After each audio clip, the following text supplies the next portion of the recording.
Minister Sekar பாபுவா, அதான் அல்லேலுயா பாபு. மத வெறி சக்திகள் அந்நிய மதம் மாற்றும் தீய சக்திகளுக்கு எதிராக பேசினாலே அது சங்கிகள் நினைச்சு பேசுறது. நான் கிறிஸ்தவர், என்னுடைய காதலித்து மணந்த மனைவி கிறிஸ்தவர்னு சொன்ன உடனே இந்த ஐயப்பன் கோயிலுக்கு மாலை போட்டு ஏமாத்துற அல்லேலுயா பாபுவுக்கு சாமியே சரணம் ஐயப்பா வாயில வரல, அல்லேலுயா தான் வந்தது.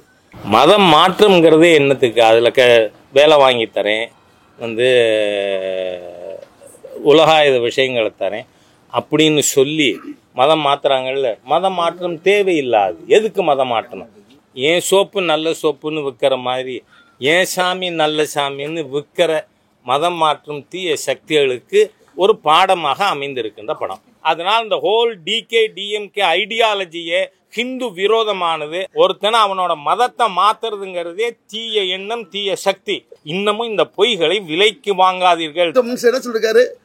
முருகர் மாநாட்டுக்கு போறவங்க உண்மையான இந்துக்கள் போக மாட்டாங்க, சங்கிகள் தான் போறாங்க. இது என்ன சொல்றீங்க? உண்மையான இந்துக்கள் போறது ஒரு பெரிய 5 லட்சம் பேர் கூட இடத்துக்கு அப்படின்னு சொல்லாமா? அதை அவரை கேள்வி கேட்டீங்களா? மதமாற்றம் குடும்பங்களை சிதைக்கிறது, சமுதாயத்தை பிரிக்கிறது.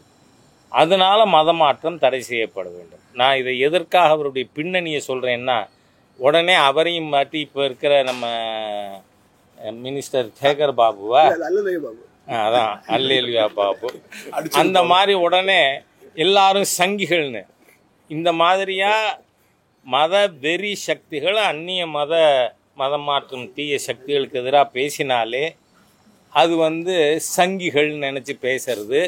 அதாவது தன்னோட சின்ன எஜமா நான் மதம் மாறிவிட்டேன், அதாவது நான் கிறிஸ்தவர், என்னுடைய காதலித்து மணந்த மனைவி கிறிஸ்தவர்னு சொன்ன உடனே இந்த ஐயப்பன் கோயிலுக்கு மாலை போட்டு ஏமாத்துற அல்லேலுயா பாபுவுக்கு சாமியே சரணம் ஐயப்பா வாயில வரல, அல்லேலுயா தான் வந்தது.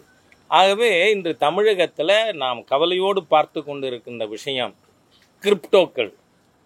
அதை பற்றியும் இந்த படத்தில் திரு MS பாஸ்கர் அவர்கள் அவருடைய டயலாக்லே சொல்கிறார். நீ ஏண்டா 20 வருஷமாக சர்டிஃபிகேட்டில் பேர் மாற்றலையா? இன்றைக்கி அந்த மாதிரி இருக்கிற எண்ணிக்கை மதம் மாறி உண்மையாக தங்களை கிறிஸ்தவர்கள் என்று அடையாளப்படுத்தி கொண்டவர்கள் எண்ணிக்கையை விட அது அதிகமாக இருக்கும்.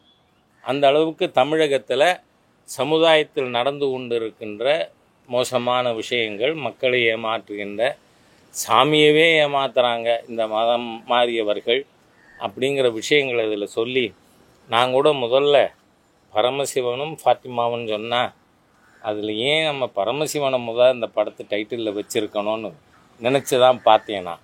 ஆனால் அந்த 2 கேரக்டருமே நல்ல விதத்தில் அவர்களுடைய ரோலை செஞ்சுருக்காங்க. நம்ம திரு பாஸ்கர் அவர்கள், விமல் மற்றும் சாயாதேவி ஆகிய அனைவருமே, எல்லா கேரக்டரும், மனோஜ்குமார், இது எல்லார் பேரையும் ஞாபகம் வச்சு சொல்கிறதுக்கு முடியாவிட்டாலும் அந்த படத்தில் அதுவும் செகண்ட் ஹாஃப் ரொம்ப விறுவிறுப்பாகவும் அர்த்தமுள்ளதாகவும் ஒரு செய்தியை கொடுப்பதாகவும் அமைந்திருக்கிறது. அதனால் ஊடக நண்பர்கள் மூலமாக இந்த படத்தை எல்லாருமே, நாம் ஏன்னு சொன்னால் இந்த உலகத்திலேயே வழிபாட்டால் இருக்கின்ற வேறுபாட்டை வேறுபாடாக கருதாத ஒரே சித்தாந்தம், ஒரே கலாச்சாரம், அதுதான் நாம் ஹிந்துத்துவம் என்று சொல்கிறது. காரணம், நமக்கு வேதங்கள் என்ன சொல்லி கொடுத்துருக்கு? ஆகாசாதி பதிதந்தோயம் யதா கச்சதி சாகரம் சர்வதேவ நமஸ்காரா கேசவம் பிரதிகச்சதி. அதாவது எப்படி ஆகாயத்திலிருந்து விழுகின்ற மழை நீர் கடலை சென்று அடையுமோ அதுபோல் எந்த ஆண்டவனை வணங்கினாலும் அது அந்த கேசவனை, நாராயணனை போய் சேரும்னு. இவ்வளோ பெரிய செக்குலரிசத்தை இப்போ இருக்கிற நம்ம ஈவேரா பக்தர்கள் நமக்கு சொல்லிக் கொடுக்க தேவையில்லை. இந்த பாரத மண்ணுடைய கலாச்சாரம். ஆகவே இந்த படம் உள்ளபடியே மக்களுக்கு இந்த 84க்கு நாம் பார்த்தது 80-84 காலகட்டத்தில் அந்த காட்சிகளை நமக்கு நினைவுபடுத்துகின்ற விதத்தில் அமைந்தது. இது மக்களுடைய ஆதரவை பெற்று இந்த படம் வெற்றி படமாக அமைய வேண்டும் என்று என்னுடைய வாழ்த்துக்களை தெரிவித்து வார்த்தைகளை நிறைவு செய்கிறேன். வணக்கம். யாருக்கான படம் சார் இது? ஆக்சுவலாக மதம் மாற்றும் சக்திகளுக்கு.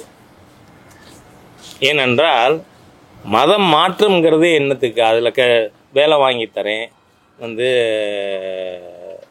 உலகாயுத விஷயங்களை தரேன் அப்படின்னு சொல்லி மதம் மாற்றுறாங்கல்ல. மதம் மாற்றம் தேவையில்லாது. எதுக்கு மதம் மாற்றணும்? ஆகவே தான் நாம் அடுத்த மதத்தை வழிபாட்டு முறை விமர்சிப்பவர்கள் அல்ல.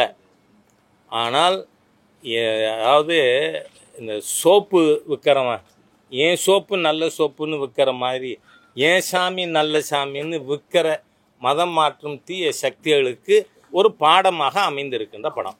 ஒரு சினிமா என்பது எல்லாருமே சார்ந்த ஒரு மூவில ஒரு மூவி பார்க்க அத்த கோயில்களை கூட வந்து இந்து முஸ்லீம் தனியா பிரிச்சது இல்ல.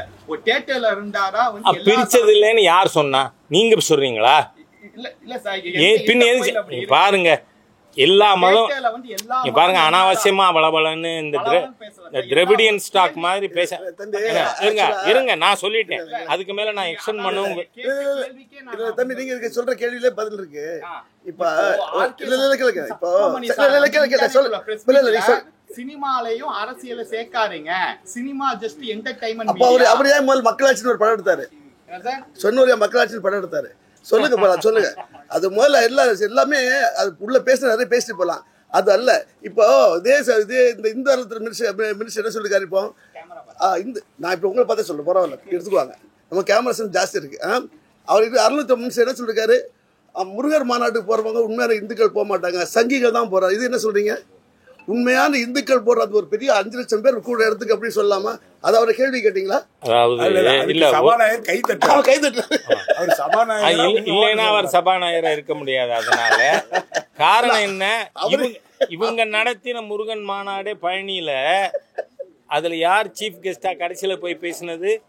சனாதன ஹிந்து தர்மத்தை மலேரியா கொசு டெங்கு கொசு மாதிரியா அழிப்பேன்னு சொன்ன நாடு முழுவதும் வழக்குகளை சந்திக்கின்ற ஹிந்து விரோதி தீய சக்தி உதயநிதி ஸ்டாலின் தானே அங்க போனாரு.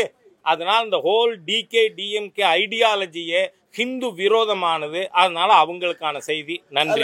இன்னொரு விஷயம் இருக்குது. நம்ம மனோஜ்குமார் ஒரு கேரக்டர் பண்ணிருக்காருல, அந்த கேரக்டர் நம்ம அப்பாவோட கேரக்டர் தான். அவர் முதல்ல இந்து சாமி ஆடுறவர் தான்.